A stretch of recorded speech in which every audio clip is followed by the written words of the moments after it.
A gyönyör eltünteti a körvonalakat és az értelmetlenségeket.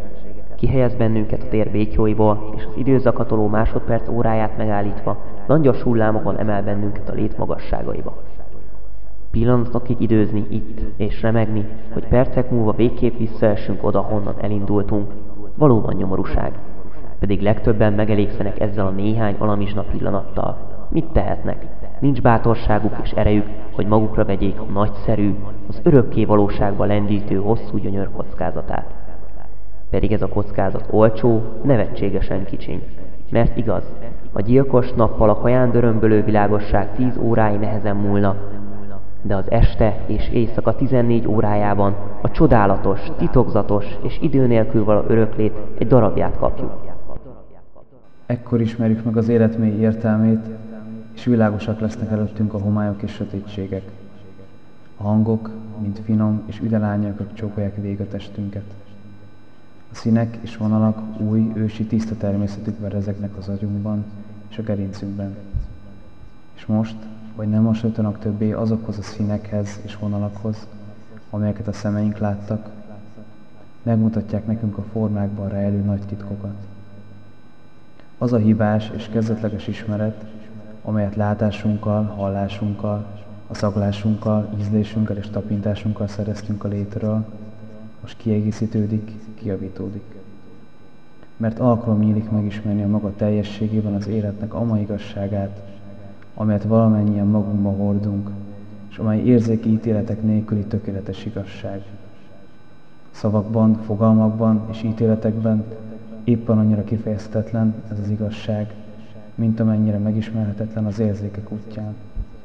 Egy kockáról, amelyet csak láttam, de meg nem mértem, nincs jogom mondani, hogy a súlyát ismerem.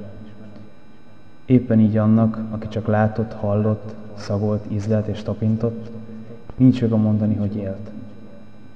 A megismerést, az Isten boldogságát csak a gyönyör adja számunkra. De lehet-e beszélni arról, hogy az Isten boldogsága csak egy pillanat? Igen, ő ennyit adott alamizsnaképpen az ostobáknak és gyáváknak. De akik többet érdemelnek, mert többet akarnak, azoknak megadatik, hogy megrabolják az öröklétet vitéz és nemes kockázattal. Le kell mondaniuk, hogy jól lássanak és jól halljanak. Az érzékeket és a szerveket megrontja a gyönyör rettentő és áldott közvetítője, az ópium. Étvágy és polgári jófáradtságérzés, ezekről is le kell mondani. A szemek gyakorta könnyeznek, a fül zúg, a tárgyak, az emberek, a betűk elmosódnak, a szavak, a hangok kaotikus zavarban bolyonganak a hallószerv géprészecskéiben.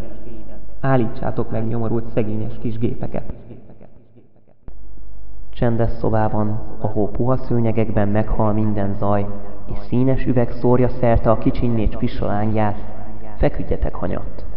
Hunjátok le a szemeiteket, és az apró ópiumpipa elvezet oda, ahol azért élünk, hogy éljünk, és semmi másért. Hiszen ez az egyetlen célja a létnek.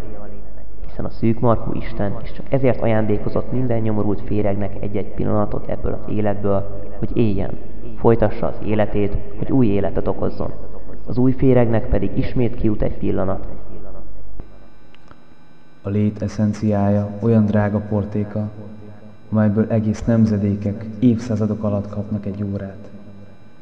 Aki ebbe belenyugszik, az belenyugodott abba, hogy meghalljon, mielőtt megszületett. Aki azonban valójában emberré tudott lenni, és számot vetett magával, mint méltóságához illik, az raboljon magának minden nap 14 órát. Ez a 14 óra egyenlő 400 generációnak 8000 éves életével.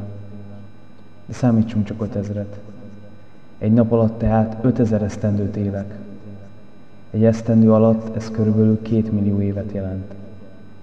Föltéve, hogy az ópiumszívást, mint kifejlett, erős férfi kezded, és nagy gondot fordítasz testi épséget fenntartására, amelyet legjobb ügyes orvosra bízni, 10 esztendeig elélhetsz.